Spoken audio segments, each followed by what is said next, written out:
Hello guys, காலில் பார்த்தீங்கன்னா sign போர்டோட உட்காந்துருக்கேன். இது எதுக்குன்னா அதை பற்றி தான் இந்த வீடியோவில் பார்க்க போகிறீங்க.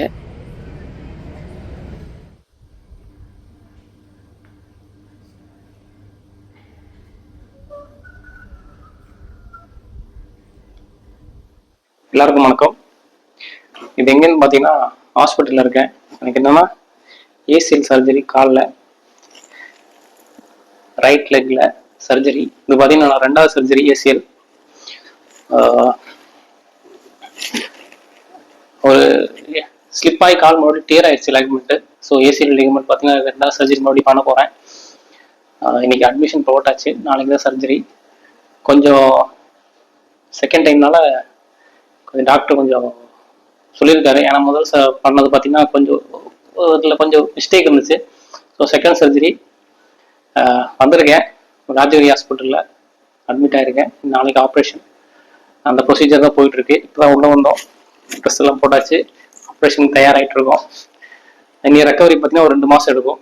நார்மல் ரெக்கவரி முடிச்சுட்டு அதுக்கப்புறம் தான் மற்ற ப்ராசஸ் எல்லாம், அப்புறம் தான் நடக்கிறது, மசில் ஆக்டிவிட்டிலாம் பண்ணணும். ஸோ அது வரைக்கும் இப்படிதான். இதுதான் பார்த்தீங்கன்னா இப்போ என்னோட யூனிஃபார்ம்.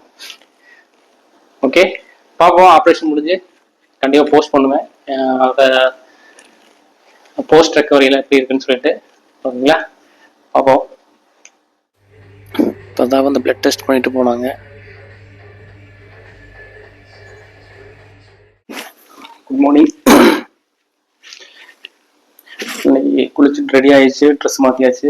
இன்னைக்கு ஆப்ரேஷன் 3 மணிக்கு சொல்லியிருக்காங்க. ஸோ பார்த்தீங்கன்னா 6 மணி நேரம் ஃபாஸ்டிங் வேணும். ஸோ காலையில் சாப்பிட்டாச்சு, ட்ரெஸ் மாற்றியாச்சு. இன்னைக்கு பார்த்தீங்கன்னா சாப்பிடாம இருக்கணும் 3 மணி வரைக்கும்.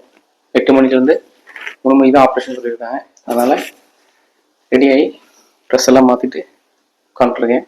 நேற்று பிளட் டெஸ்ட் எல்லாம் பண்ணிட்டாங்க. ப்ரொசீஜர்லாம் முடிஞ்சது. நீ ஏதாச்சும் ப்ரொசீஜர் இருக்கான்னு தெரில. ஏன்னா மேபி ஷேவெல்லாம் பண்ண சொல்லுவாங்கன்னு தெரில. ஏன்னா ஒரு ஆப்ரேஷன் தேட்டரில் போகும்போது ஷேவ் பண்ண சொல்லுவாங்க. இந்த மாதிரிலாம் ஒரு ப்ரொசீஜர் இருக்குது, தெரில. பாருங்க, ரெடி ஆயிடுச்சு. நீ ஆப்ரேஷன் அதுக்கப்புறம் தான் பார்ப்போம். ஓகே, அப்படி ஆப்ரேஷன் முடிஞ்சதுங்க. ஆப்ரேஷன் முடிஞ்சு வந்தாச்சு ரூமுக்கு. பெயின் இனியும் தெரில, ஏன்னா அனஸ்தீசியா இருக்கிறதுனால இது வரைக்கும் பெயின் தெரில. இனியும் பெயின் வரும்னு சொன்னார் டாக்டர். நான் ஃபஸ்ட் டைம் பண்ணது கொஞ்சம் நிறையா சிக்கலில் இருந்துச்சு. ஃபஸ்ட் டைம் பண்ணி ரொம்ப வருஷம் ஆச்சுல்ல, அது முடிஞ்சு இப்போ செகண்ட் பண்ணதுனால கொஞ்சம் நிறைய வேலை பண்ணியிருக்குன்னு சொன்னார். ஸோ வந்து பெயின் இருக்குன்னு சொன்னாங்க. பெயின் இருந்தாலும் நமக்கு மருந்து போட்டுக்கலாம், அதனால் பெயின் இருக்கும். அனஸ்தீசியா நமக்கு போட்ட மருந்து வந்து குறையும் போது கண்டிப்பாக பெயின் வரும். ரூமுக்கு வந்தாச்சு, இனி அடுத்து சாப்பிட போகிறேன். ஓகே, இனி அடுத்த போஸ்ட் ரிக்கவரி தான். இனி அடுத்த நம்ம ஒரு 4 நாள் இப்போ சொல்கிறாங்கன்னு தெரில, இப்போ டிஸ்சார்ஜ்னு மேபி 3-4 நாள் ஆகும். அதுக்கப்புறம் நம்ம அடுத்த ஃபிசியோ எக்ஸசைஸ் எல்லாம் பண்ணணும். ஓகே, நைட்டு பார்த்தீங்கன்னா சாப்பிட சொன்னாங்க. ஸோ வந்து லைட்டான ஃபுட்டு, அதில் கஞ்சி ஆர்டர் பண்ணி சாப்பிட்டு இருந்தது. ஹலோ கைஸ், இன்றைக்கி பார்த்தீங்கன்னா ஆப்ரேஷன் முடிஞ்ச அடுத்த நாள். ஆப்ரேஷன் நேற்று 6 மணிக்கு முடிஞ்சிருச்சு. அப்புறம் அப்சர்வேஷன் வந்து ரூமுக்கு வந்தாச்சு. ரூமுக்கு வந்து பார்த்திங்கன்னா அப்போது அனஸ்தீசியா இருந்துச்சு, அது சொல்லியிருந்தானே. பார்த்திங்கன்னா நைட்டு அனஸ்தீசியா முடிஞ்சோன்னா பெயின் ஸ்டார்ட் ஆகிடுச்சு. பெயின் கில்லர் கொடுத்துருந்தாங்க, இருந்தாலும் பெயின் பார்த்திங்கன்னா செம்ம பெயின், உள்ள விட்டு விட்டு விட்டு பெயின் ஆகும். மருந்து போயிட்டுருக்கும்போது ஓகே, அதுக்கப்புறம் பார்த்திங்கன்னா நல்ல பெயின், உள்ள சரியான பெயின். காலில் பார்த்திங்கன்னா இப்போது பேண்ட் போட்டு அந்த மாதிரி தான் இருக்குது. ஓகே, காலில் இப்போது ஷேக் பண்ணலாம். இனி வருவாங்க அவங்க, மேபி வந்து எனக்கு சொல்லுவாங்கன்னு நினைக்கிறேன், தெரில. நான் சாப்பிட்டு கொஞ்சம் நைட் தூங்காதனால கொஞ்சம் ரெஸ்ட் எடுத்துகிட்டு அப்புறம் ஏன்னா இடையில வந்துகிட்டே இருப்பாங்க அடிக்கடி, தெரில. நல்ல பெயின், ஆனால் சரியான பெயின். டாக்டர் சொன்னார் பெயின் இருக்குன்னு சொன்னார் ஒரு நாள் ஃபுல்லாக. எனக்கு வந்து உள்ள வேலை செஞ்சுருக்கனால பெயின் இன்னைக்கு போயின்னு நினைக்கிறேன். அப்போ சரிங்களா, ஓகே.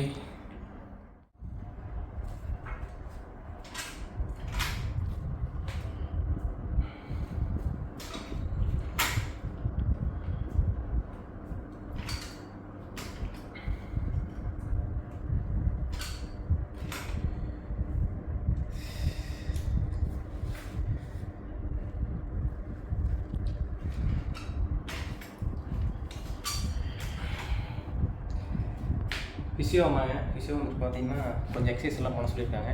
எக்ஸசைஸ் பண்ணிவிட்டு ஒரு 6 எக்ஸசைஸு அதில் பார்த்திங்கன்னா லாஸ்ட்டில் இந்த வாக்கிங்கும் பண்ணணும். அதாவது இது வாக்கர் வச்சு தான் நம்ம வாக்கிங் பண்ணோம்.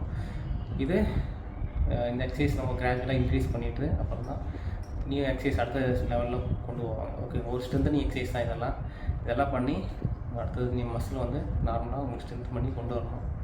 ஓகே, அதை இப்போது வாக்கிங் பரவாயில்ல, வலி இருக்குது ரொம்ப லைட்டாக.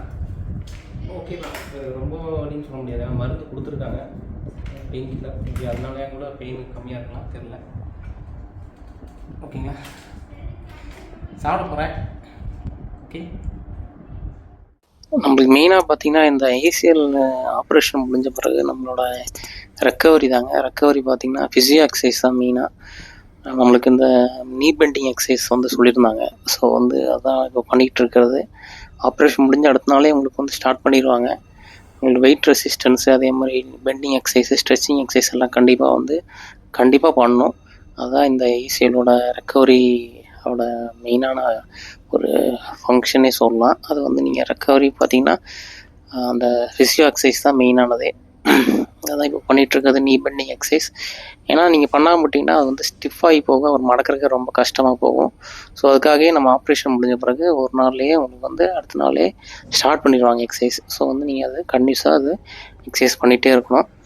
இதுதான் அந்த நீ பெண்டிங் எக்ஸசைஸு. அதே மாதிரி வெயிட்டு வந்து சைடில் வெயிட்டு ஸ்டாண்ட் பண்ணி நம்ம சைடு லிஃப்ட் பண்ணோம். அந்த வெயிட் எக்ஸசைஸு இதுவும் கூட அதுக்கு வந்து மசில் வந்து ஸ்ட்ரென்தனிங் பண்ணுற எக்ஸசைஸ் தான். இந்த மாதிரி ஒவ்வொரு ஸ்டேஜில் பார்த்திங்கன்னா ஒரு வீக் அப்புறம் ஒரு எக்ஸசைஸ் வந்து மாறிட்டே இருக்கும். ஸோ இது ஃபஸ்ட் வீக்கில் நம்ம இந்த ஒரு 6-7 எக்ஸசைஸ் இருக்குது. அதுக்கப்புறம் அடுத்த ஒரு ஸ்டேஜில் பார்த்திங்கன்னா 1 to 2 வீக்ஸில் இன்னொரு எக்ஸசைஸ் ஆட் பண்ணுவாங்க. அப்படியே வந்து கிராஜுவலாக இன்க்ரீஸ் பண்ணிகிட்டே போவாங்க எக்ஸசைசஸ். இது வந்து நம்ம மசில் வந்து ஸ்ட்ரென்தன் பண்ணுறக்கும், அதே மாதிரி கிராஜுவலாக இன்க்ரீஸ் பண்ணுறக்கும் நம்ம மசில் ஸ்ட்ரென்தனிங் ஏசியில் அப்போ தான் வந்து உங்களுக்கு ரெக்கவரி ஆகும் மெயினானது. ஓகேங்களா, நீ பெண்டிங் எக்ஸசைஸ் இது பார்த்திங்கன்னா அந்த அடுத்த நாள் ஆப்ரேஷன் முடிஞ்சு எல்லாம் ட்ரெஸ்ஸிங் எல்லாம் பண்ணிவிட்டு அடுத்த நாள் இது நம்ம டிஸ்சார்ஜ் பண்ணுறோம். அங்கே வெயிட்டிங் வண்டி வரக்கு வேண்டி வெயிட்டிங் பண்ணிட்டு இருந்த ஏரியாலாம் எடுத்தது. ஸோ டிஸ்சார்ஜ் அன்றைக்கி 3ஆவது நாள், அதாவது ஆப்ரேஷன் முடிஞ்சு 1ஆந்தேதி ஆப்ரேஷன், இது 3ஆந்தேதி 3ஆவது நாளே டிஸ்சார்ஜ் ஆயாச்சு. அந்த வீடியோ தான் இது. அப்புறம் பார்த்திங்கன்னா இது வீட்டுக்கு வந்த பிறகு அங்கே வாக்கர் நம்ம வாங்கியிருந்தோம். வாக்கர் வச்சு தான் நம்ம வரைக்கும் நம்ம நடக்கணும். ஸோ சப்போர்ட்டுக்கு தான், ஏன்னா கீழே விழுகாமல் இருக்கிறதுக்கு. அப்புறம் நம்ம இந்த மாதிரி இப்படி தான் நம்ம வந்து உட்கார முடியும். உட்காந்து நம்ம ஹோல்ட் பண்ணிவிட்டு தானே நம்ம வந்து உட்காந்து எந்திரிக்கிறதும் வித்து வாக்கர் தான். ஸோ நம்மளே மற்றவங்க ஹெல்ப் தேவையில்லைன்னு சொல்லலாம். ஆனால் சப்போர்ட் இருக்கிறது நல்லது தான்.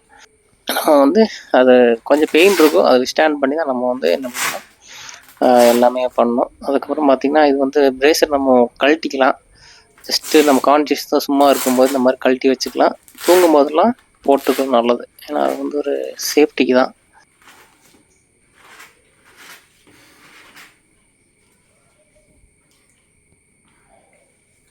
ஆப்ரேஷன் முடிஞ்சு வீட்டுக்கு வந்தாச்சுங்க. இது பார்த்திங்கன்னா பிரேஸு, இது வந்து மடங்காமல் இருக்கிறதுக்கு பிரேஸ் இது. ஓகே, இது வந்து எக்ஸசைஸ் வந்து நம்ம நடக்கும்போது தூங்கும்போதெல்லாம் போட சொல்லியிருக்காங்க. இது சேஃப்டி தான். நம்ம சப்போஸ் ட்விஸ்ட் ஆகாமல் இருக்கிற, கால் மடக்காமல் இருக்கிற, கீழே விழுகாமல் இருக்கிறதுக்கு அதுக்கு வேண்டிய இருக்குது. இது வந்து ஒரு 2-3 வீக் கழிச்சு அப்புறம் நம்ம இது கழட்டிக்கலாம். இப்போ வந்து அந்த நம்ம வந்து ஸ்டேபிள் ஆகிற வரைக்கும் நம்ம கண்டிப்பாக இது போடணும். அதுக்காக இந்த பிரேஸு ஸ்ட்ரெயிட்டாக மெட்டல் வச்சுருப்பாங்க, ஸோ பெண்ட் ஆகாது. ஓகே, இது பார்த்திங்கன்னா நார்மலாக ஒரு பேண்டு போட்டிருக்காங்க. உள்ளே வந்து ஒரு ஸ்டிக்கர் ஒட்டிட்டு, வாட்டர் ப்ரூஃப் ஸ்டிக்கர் இருக்குள்ள ஒட்டிட்டு பேண்ட் போட்டுருக்கோம். இது நம்ம கழட்டிக்கலாம், குளிச்சுக்கலாம். ஓகே, கொஞ்சம் எக்ஸசைஸ் பண்ணணும். எக்ஸசைஸ் பண்ணிவிட்டு நம்ம சும்மா இருக்கும்போது, கான்சியஸாக இருக்கும்போது அது கழட்டிக்கலாம் பிரேஸ்.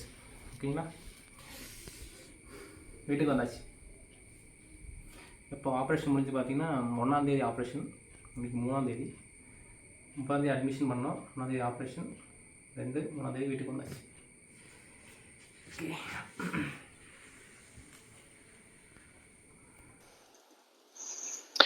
இதான் பார்த்தீங்கன்னா அந்த நீ பேண்டில் உள்ளே இருந்தது, நம்ம ஆப்ரேஷன் பண்ண அந்த